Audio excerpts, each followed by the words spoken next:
கள்ளக்குறிச்சி படுகொலைக்கு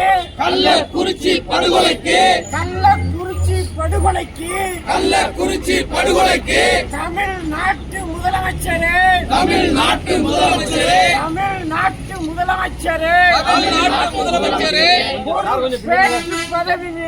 பொறுப்பேற்று பதவி விலகு.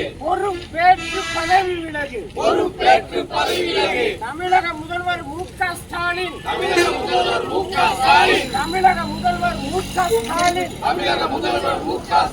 பதவி விலகுக. மதுவிலக்குத்துறை அமைச்சர் முத்துசாமியே பதவி விலகுக.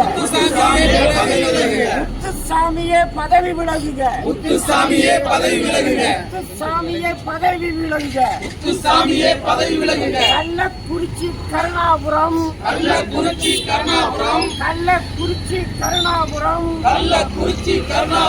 தண்ணீர் புறமாக மாறியதற்கு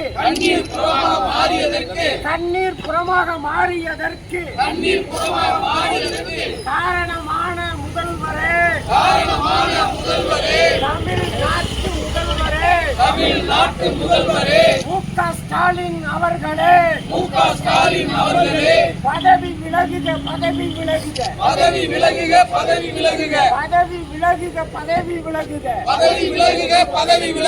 கள்ளக்குறிச்சி கருணாபுரம் மரண ஓலமாக மாறியதற்கு காரணமான முதல்வரே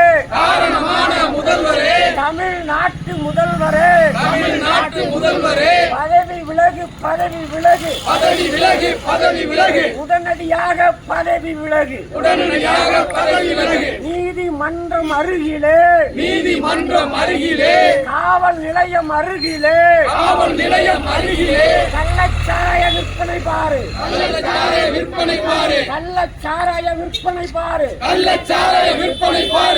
பெரியோர்களே, நண்பர்களே, தோழர்களே, அனைவருக்கும் பணிவான வணக்கத்தை தெரிவித்துக் கொள்கிறேன். கடந்த 19ஆம் தேதி கள்ளக்குறிச்சி மாவட்டம் கருணாபுரம் மற்றும் அதை சுற்றி இருக்கிற கிராமங்களை சார்ந்த மக்கள் கள்ளச்சாராயம் அருந்தி துடிக்க பலர் உயிரிழந்த சம்பவம் என்பது மிகுந்த வேதனைக்குரிய ஒன்று.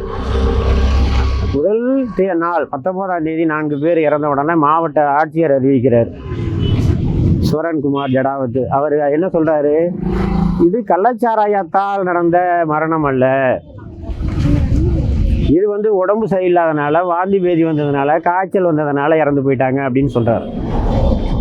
அதை தொடர்ந்து இன்றைக்கு 63 பேர் உயிர் இழந்திருக்கிறார்கள் என்கிற செய்தி மிகப்பெரிய சோகமாக இருக்குது.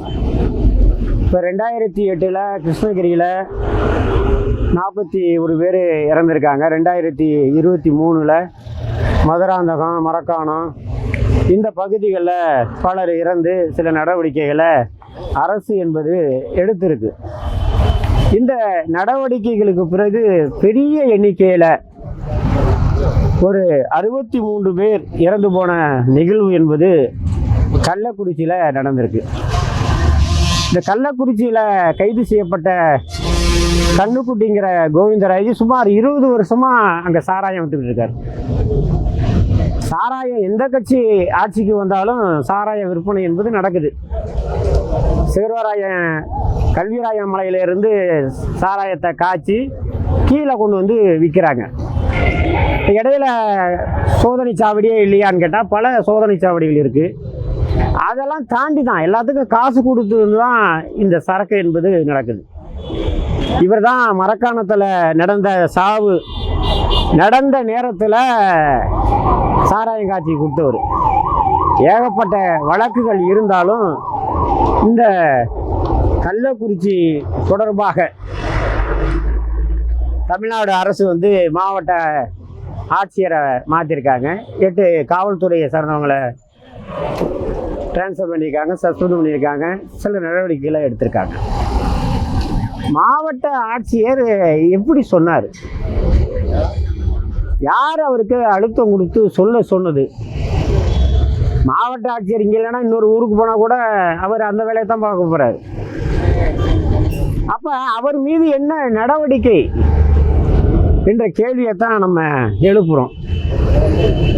நீங்கள் ஒரே வீட்டில் கணவன் மனைவி 2 பேர் இறந்து போயிடுறாங்க. அந்த குழந்தைகள் 4 பேர் துடிச்சு அழுகுது. 21 பிணங்களை ஒரே இடத்துல போட்டு எரிக்கிறாங்க. எப்படி ஆழி பேரலை நேரத்தில் பல பேரை ஒன்றா போட்டு எரித்தாங்களோ அதே போல் கள்ளக்குறிச்சியில் அந்த சம்பவத்தை நடத்தியிருக்காங்க. 21 பேருடைய பிணங்கள் ஒன்றாக எரிக்கப்படுகிறது. 6 பேருடைய பிணங்கள் புதைக்கப்படுகிறது. எனவே தான் நம்ம தமிழ்நாடு அரசுக்கு சொல்கிறோம். ஏன்னா தமிழ் தேசிய பேரியக்கத்தினுடைய தலைவர் ஐயா மணியரசன் அவர்கள் தோழர்கள்லாம் அங்கே போய் பார்த்துட்டு வந்திருக்காங்க. கள்ளக்குறிச்சி பக்கத்தில் இருக்கிற பல்வேறு கிராமங்களை பார்த்துட்டு பாதிக்கப்பட்டவருடைய வீட்டுக்கு போயிட்டு வந்து சில செய்திகளை காணொலியில் ஐயா சொல்லியிருக்காரு. நீங்கள் இந்த மெத்தனால் என்று சொல்லக்கூடிய பொருள் கலக்கப்பட்டதுனால தான் இந்த சாவு என்பது நடக்குது. இப்போ கள்ளச்சாராயத்தில் கடுக்கா, சர்க்கரை, நவச்சாரம் இப்படிப்பட்ட பல பொருட்களை போட்டு ஊறல் போட்டு அதிலிருந்து சாராயம் தயாரிக்கிற முறை என்பது கடந்த காலத்தில் இருக்குது. இப்போ உடனடி ரெடிமேடாக தயாரிக்கக்கூடியதான் இந்த மெத்தனால் என்பது. இந்த மெத்தனால் என்பது ரொம்ப விலை குறைவு தான். ஒரு பாக்கெட்டை எடுத்துக்கிட்டால் கிட்டத்தட்ட அது 60 ரூபா 70 ரூபா தான் அந்த பாக்கெட்டு இருக்குமா மெத்தனால் விலையே. அதிலிருந்து 1500 ரூபாய்க்கு நீங்கள் மெத்தனால் கலக்கப்பட்ட சாராயத்தை உருவாக்கலாம். அதன் மூலமாக கோடிக்கணக்கான ரூபாய்க்கு வருமானம் என்பது வருது. இந்த மெத்தனால் கலக்கப்பட்ட சாராயத்தை குடிக்கிறதுனால முதல்ல கண் எரிச்சல் என்பது வரும், கண் பார்வை போயிடும் அப்படிங்கிறாங்க. 2வது முதுகுத்தண்டோட நரம்பு பாதிக்கப்பட்டு அந்த இடுப்பு வலி, முதுகு வலி இது போன்ற நோய்கள் ஏற்படும். 3வது மனநோய்க்கு ஆளாகிடுவாங்க. மெத்தனால் கலக்கப்பட்ட பொருளை கொண்ட சாராயத்தை குடிக்கும்போது இவ்வளவு பிரச்சனைகள் என்பது வருது. அப்போ அரசாங்கத்துக்கு இதெல்லாம் தெரியாதானா? எல்லாம் தெரிஞ்சு தான் இருக்குது, தெரிஞ்சு தான் நடந்துக்கிட்டு இருக்கு. அந்த பகுதி சட்டமன்ற உறுப்பினர்கள் எல்லாம் சேர்ந்து தான் செய்கிறாங்க. எல்லா கட்சியும் அதில் கூட்டு இருக்குது. இந்த 63 பேருடைய சாவுக்கு பிறகு அரசாங்கம் திருந்தணும் அப்படிங்கிறதான் நம்ம சொல்கிற விஷயம். அப்போ இந்த படுகொலைக்கு தார்மீக பொறுப்பேற்று நிர்வாக பொறுப்பேற்று தமிழ்நாட்டினுடைய முதலமைச்சர் மு.க. ஸ்டாலின் பதவி விலகணும். அதே போல் மதுவிலக்குத்துறை அமைச்சர் முத்துசாமி பதவி விலகணும். உங்களுக்கெல்லாம் தெரியும், சில ஆண்டுகளுக்கு முன்னால் அரியலூரில் ரயில் விபத்து நடந்துச்சு. உடனே திராவிட முன்னேற்ற கழகம் கோரிக்கை சொன்னாங்க, அழகேசா நீ ஆண்டது போதாதா, மக்கள் மாண்டது போதாதா அப்படின்னு கேட்டாங்க. இப்போ காங்கிரஸ் அரசு ஆட்சியில் மத்தியில் இருந்தது. அப்போ அந்த ரயில்வே துறை அமைச்சர் அழகேசன் பதவி விலகினார்னு ஒரு செய்தி உண்டு. அப்படிப்பட்ட முன்னுதாரண அடிப்படையில் மு.க. ஸ்டாலின் அவர்கள் பதவி விலகணும். சும்மா சட்டசபையில் உட்காந்துக்கிட்டு வாய் சவுடால் பேசிகிட்டு இருக்கக்கூடாது. அவர் சொல்கிற விஷயத்தை பாருங்கள். தமிழ்நாட்டில் 21/6 சட்டசபையில் பேசுகிறாரு. நாங்கள் 44,63,710 பேர் மேலே வழக்கு பதிவு பண்ணி 4,61,084 பேர் மேலே வழக்கு இறுதிப்படுத்தணும். இதில் 565 பேர் குண்டர் ஆக்டில் இருக்காங்களாம். குண்டர் சட்டத்தில் இருக்கிறதா சொல்கிற ஸ்டாலின் அவர்கள் இந்த கள்ளச்சாராயம் என்பது எவ்வளவுன்னா சொல்கிறாங்க பாருங்கள் கணக்கு. 16,51,633 லிட்டர் கள்ளச்சாராயம். இந்த கள்ளச்சாராயத்தில் எரிசாராயங்கிறது 1,42,019 லிட்டர். இந்த ஊழல் சொன்னேன் இல்லையா, அந்த ஊழலுடைய அளவு என்பது 28,79,605 லிட்டர். அப்போ காவல்துறை என்ன பண்ணாங்க, மதுவிலக்குத்துறை அதிகாரிகள் என்ன பண்ணாங்க என்பதெல்லாம் இந்த லட்சணத்தை புரிஞ்சுக்கணும். நம்ம அரசினுடைய நடவடிக்கை என்பது அப்படித்தான் இருக்கு. 4829 கடைகள் தமிழ்நாட்டில் இருக்கு. இதில் 2019 2020 33,122 கோடி ரூபாய்க்கு விற்பனை. 2023-24 45,885 ரூபா, கிட்டத்தட்ட 46,000 கோடி ரூபாய்க்கு விற்பனை என்பது இருக்கு. கடந்த ஆண்டை விட 1,734 கோடி ரூபாய் அதிகம் என்று அரசினுடைய தணிக்கை விவரம் சொல்லுது.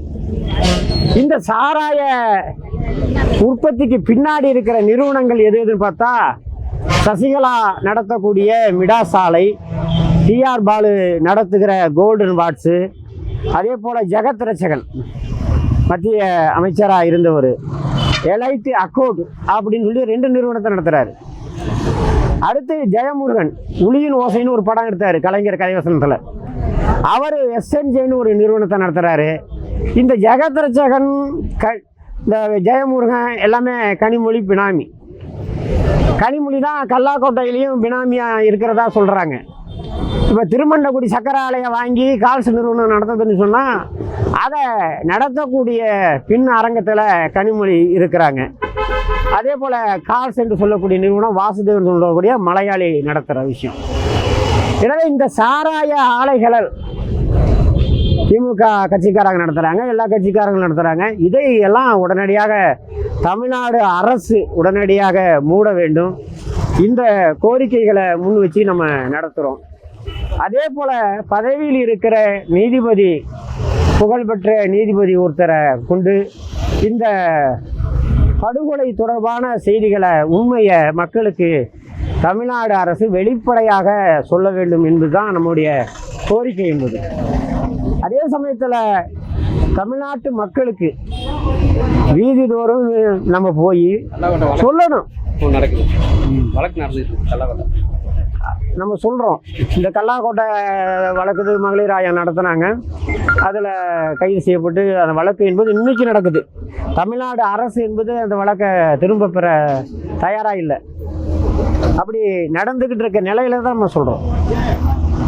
இப்போ வீடு தோறும் போய் நம்ம பேசணும். நம்ம இப்போ பெண்களுக்கான திட்டம், குடும்ப நல திட்டம், புறவி பெண் திட்டம், இந்த திட்டத்துக்கான பணம் என்பதெல்லாம் அரசு இந்த சாராய காசுலேருந்து எடுத்து கொடுக்குது, டாஸ்மார்க் வருமானத்திலேருந்து எடுத்து கொடுக்குது.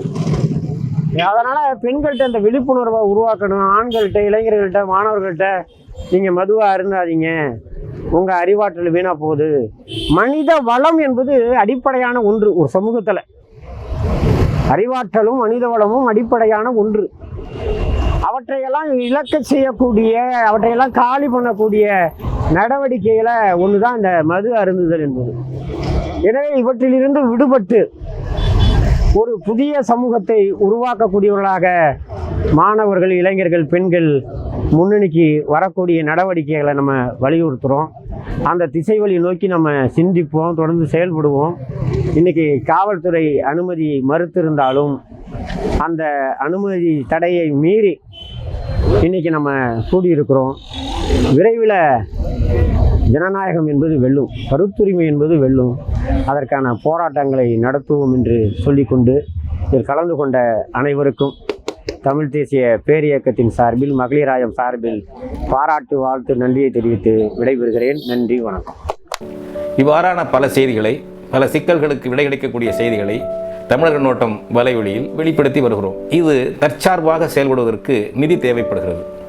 இந்த நிதியை நம்முடைய மக்களாகிய நீங்கள்தான், இளையோரும் பெரியோரும் நண்பர்களும் தோழர்களும் சான்றோரும், நீங்கள் உங்களால் இயன்ற அளவு என்ன இயலுமோ அந்த நிதியை வழங்குமாறு அன்போடும் உரிமையோடும் கேட்டுக்கொள்கிறேன். உங்களுக்கு நன்றி உணர்வோடும் பொறுப்புணர்வோடும் தமிழர் கண்ணோட்டம் செயல்படும் என்பதை உறுதி தெரிவித்துக் கொள்கிறேன். நன்றி, வணக்கம்.